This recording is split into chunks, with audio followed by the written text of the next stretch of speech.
Hello friends, তোমরা সকলে কেমন আছো? দেখো বন্ধুরা, আজকে দুটো রেসিপি নিয়ে চলে এসেছি।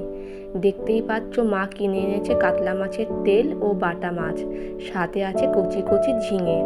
তো দুটো রেসিপি শেয়ার করব তোমাদের সাথে আলাদাভাবে।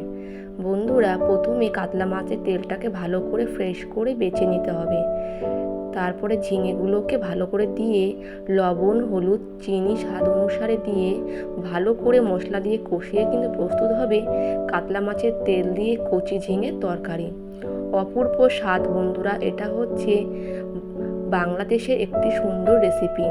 তোমরা কে কে এভাবে খেয়েছো, খেতে জানো, অবশ্যই জানিও কমেন্টসে। তো বন্ধুরা, খুব সুন্দর হয়েছিল।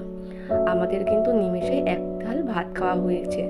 এবং এদেশীয় যারা আছো, যারা খেতে পছন্দ করো না, তারাও কিন্তু লোভ সামলাতে পারবে না, এটা আমি বলছি। তো আজকে ব্লগটি কেমন লাগলো অবশ্যই জানিও। নেক্সট ব্লগ নিয়ে হাজির হব। টাটা বন্ধুরা।